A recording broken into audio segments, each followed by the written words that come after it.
Por tanto, si hay alguna consolación en Cristo, si algún consuelo de amor, si alguna comunión del Espíritu, si algún afecto entrañable, si alguna misericordia, completad mi gozo, sintiendo lo mismo, teniendo el mismo amor, unánimes, sintiendo una misma cosa.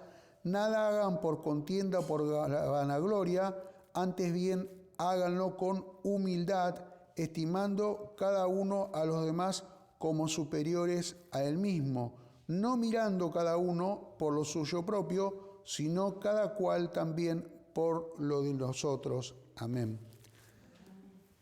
Recapitulamos un poquito. Esta epístola, esta pequeña carta, fue escrito a un grupo de cristianos que estaban en una ciudad que se llamaba Filipos.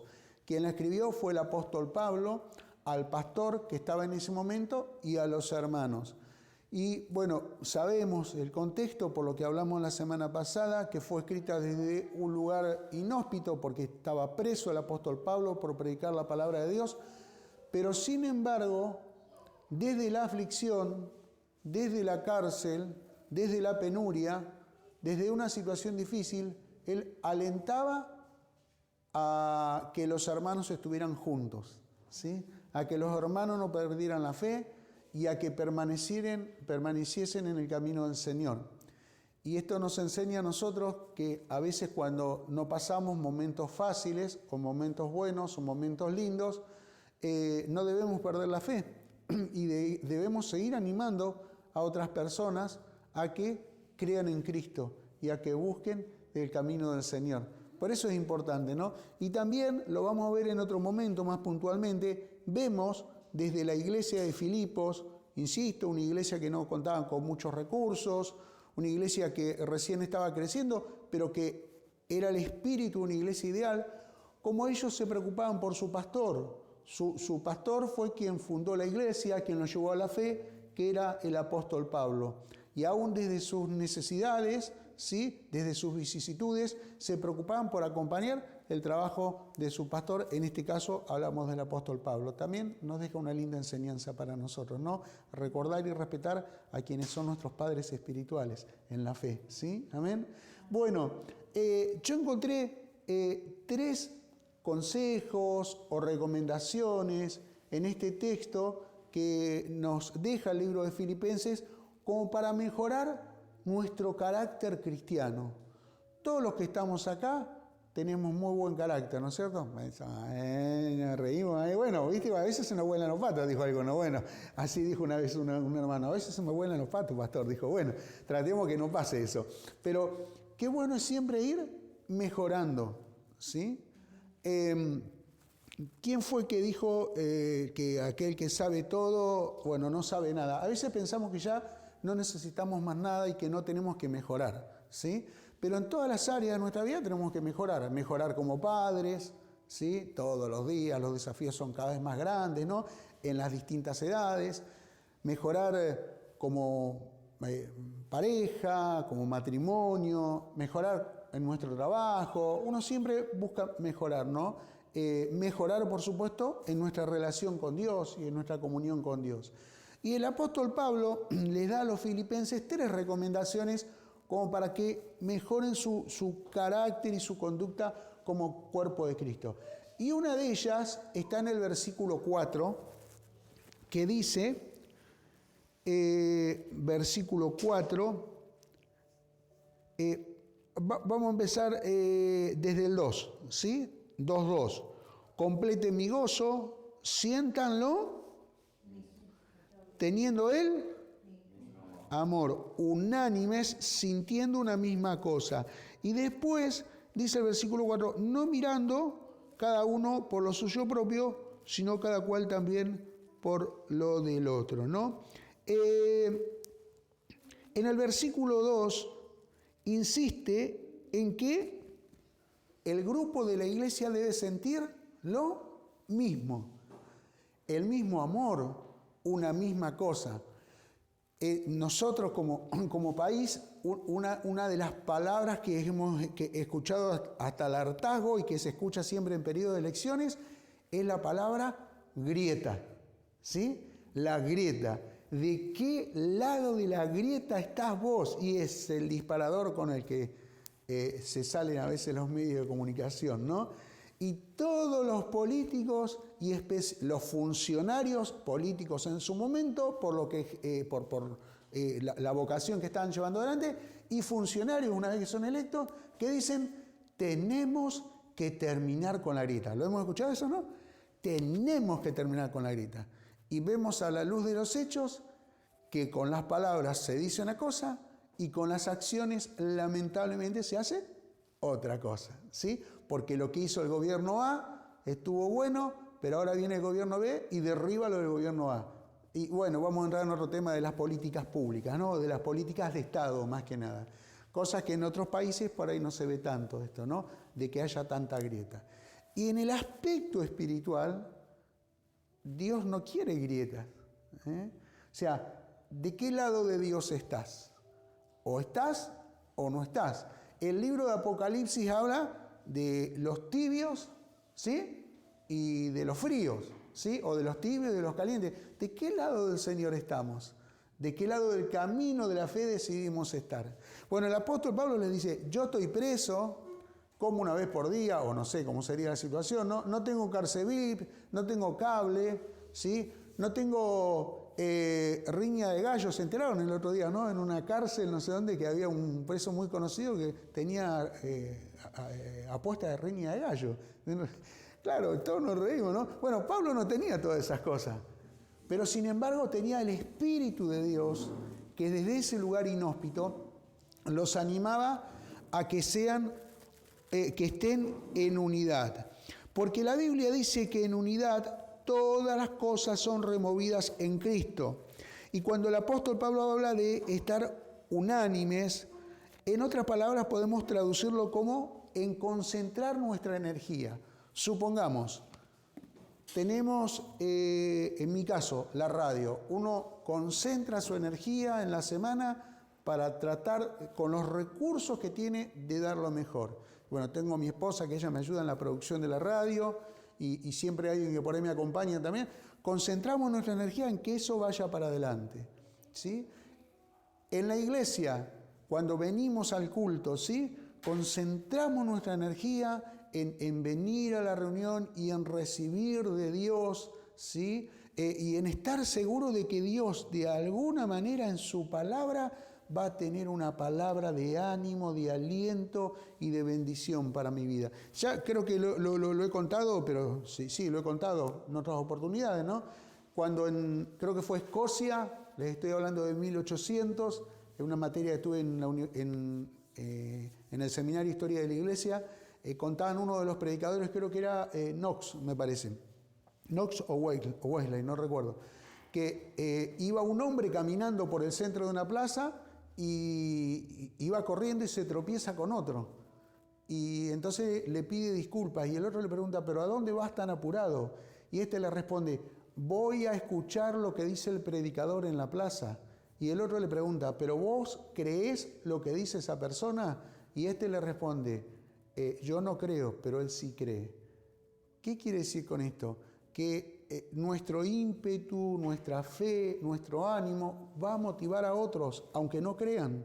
Por eso la importancia de le pongo pilas cuando leo la Biblia, le pongo pilas cuando veo el culto, le pongo pilas cuando tengo que orar, aunque sea un ratito, pero hacerlo. Y si lo hacemos, aunque nos reunamos solamente los domingos, pero desde nuestras casas podemos mantenernos en contacto, en unidad de espíritu, eso es muy poderoso en el ámbito espiritual. Eso es muy poderoso en el ámbito espiritual. Por eso les animo a que trabajemos en unidad, ¿sí? Dirigir nuestros pensamientos e ideas con un mismo objetivo, trabajar en un mismo proyecto. Y la unidad es necesaria para todo. Comencé poniendo de ejemplo a nuestro país. La unidad es necesaria en la casa. ¿Viste cuando el matrimonio uno tira para un lado y otro tira para el otro? Sabemos que no es una buena señal, ¿no? La unidad cuando en la casa la familia dice, bueno, vamos a apoyar esto, nos cuesta, tenemos que invertir o lo que sea en tiempo, recursos, pero la unidad creemos que va a avanzar. A veces por ahí, quizás dentro del mismo techo pasa que no todos van a estar de acuerdo en la manera de hacer las cosas. ¿O no les pasa a ustedes? Nosotros ayer con mi esposa decíamos, tenemos que cambiar la heladera de lugar. Y ella vio un lugar donde poner la heladera y yo vi otro lugar. Y ahí nos reíamos porque no estábamos de acuerdo. Pero estamos unidos en que sabemos que hay que cambiar la heladera del lugar. ¿Qué les quiero decir con esto? Que estar unidos no quiere decir que uno va a pensar siempre lo mismo que el otro. Pero sí se va a complementar, se va a juntar para apuntar al mismo proyecto. ¿Se entiende? Puse un ejemplo sencillo, ¿no? Pero bueno, podemos poner otros ejemplos también. Entonces el apóstol Pablo dice, sean uno, ¿sí? En otras palabras, no tengan grieta, sean uno. Unidad con la iglesia, con los hermanos, pero unidad con Dios. Y esa unidad con Dios se ve en la relación que vos y yo podemos armar con el Señor, ¿sí? Empezando de a poquito, sin volvernos locos, ¿sí? Pero una relación íntima con nuestro Dios. Recomendación número 2 que el apóstol Pablo les da a los filipenses, capítulo 2, versículo 5. ¿Lo tienen? Amén, bien. Haya pues entre vosotros este sentir que hubo también en Cristo Jesús, el cual, siendo en forma de Dios, no estimó al ser igual a Dios como cosa que aferrarse, sino que se despojó a sí mismo tomando forma de siervo, hecho semejante a los hombres, y estando en condición de hombre, se humilló a sí mismo, haciéndose obediente hasta la muerte y muerte de cruz. Por lo cual Dios también le exaltó hasta lo sumo, y le dio un nombre que es sobre todo nombre. Amén. La segunda recomendación que nos da este texto para que mejoremos nuestro carácter cristiano es: sean unidos, tiren todos para el mismo lado, pero sean humildes.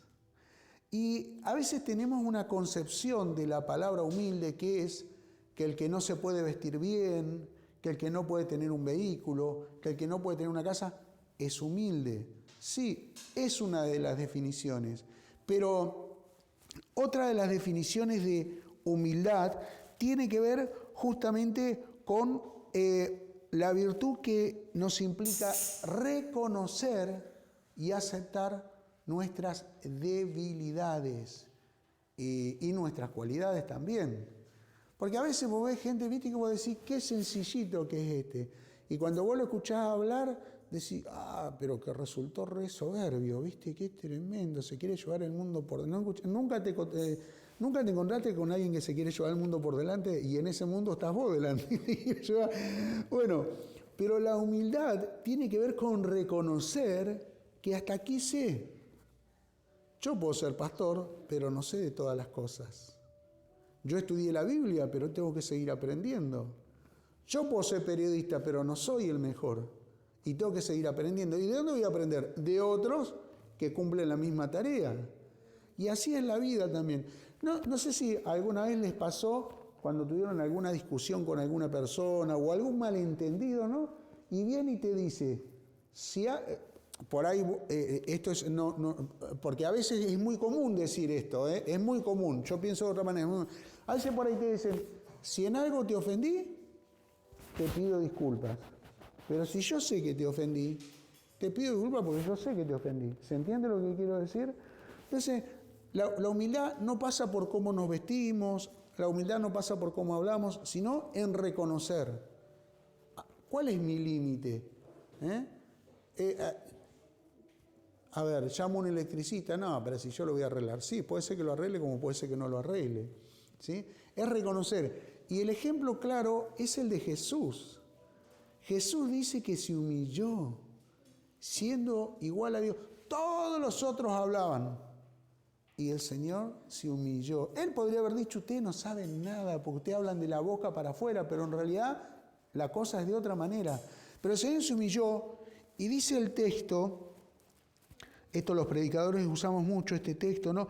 Que dice en el versículo 5, en el versículo 6, él tenía forma de Dios, pero no estimó el ser igual a Dios, no se aferró de eso, sino que se despojó de sí mismo, tomando forma de siervo, hecho semejante a los hombres. Esa es la diferencia entre el Evangelio y cualquier otra religión, por así decirlo, ¿no? O modo de fe.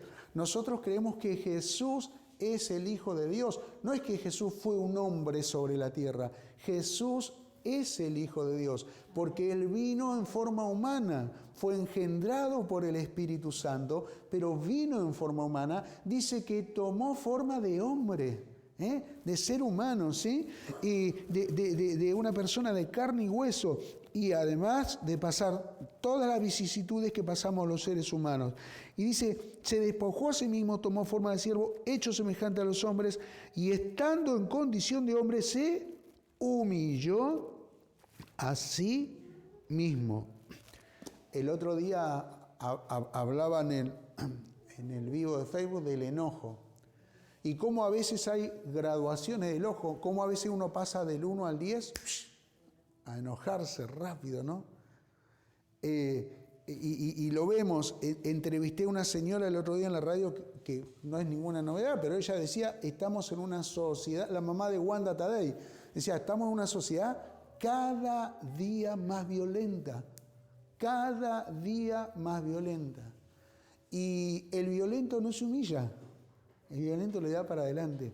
Y el apóstol Pablo desde la cárcel, que podría estar limando los barrotes o haciendo, quemando una cubierta ahí adentro, él dijo, humíllense, ¿sí? O sea, mantengan su lugar, pero humíllense. Sean quien son, pero humíllense, ¿sí?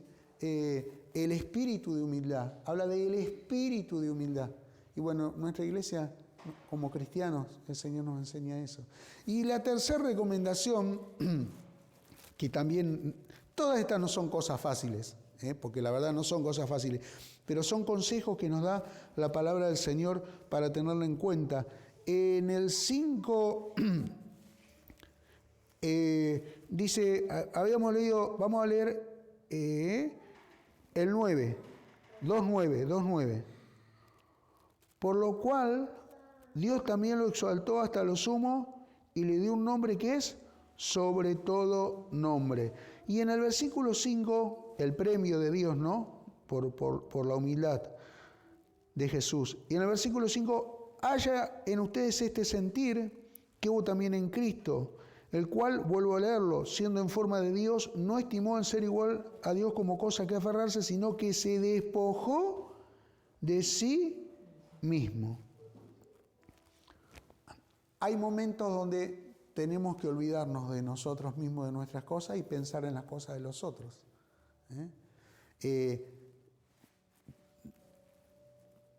Sabemos que los tiempos que vivimos cada uno piensa en lo suyo, y que la sociedad en la que estamos es súper individualista y materialista.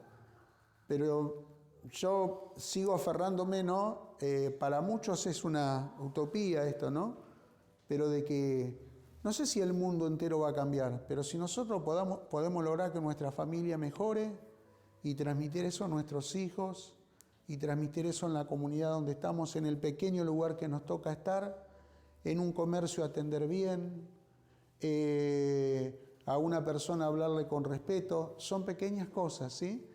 Que por ahí no están explícitas en la Biblia, pero sí están implícitas. A veces olvidan, ¿y a mí qué me importa? Si quién se fija en mí, podemos decir, ¿no? Pero como cristianos sabemos que Dios tiene puesta su mirada siempre sobre nosotros y nuestras necesidades. Y esa es la fe del Evangelio, saber que Dios nos mira a nosotros. Y como personas tenemos problemas y necesidades como todo el mundo, pero a veces es bueno apartar nuestra mirada de nosotros, no somos el centro del mundo tampoco, y ver cómo está alrededor. Porque cuando vemos cómo está alrededor, vemos si podemos ayudar y también vemos cómo estamos nosotros, que por ahí a veces no estamos tan mal como pensamos. Por eso, tener en cuenta, si vos querés, yo te invito a que lo repases en tu casa, una listita de 3 recomendaciones que el Señor nos da a través del apóstol San Pablo. Se la dio a los Filipos y la transmitimos para nosotros. Unidad, humildad y despojo de sí mismo. ¿Oramos? Sí, Señor, gracias por tu palabra.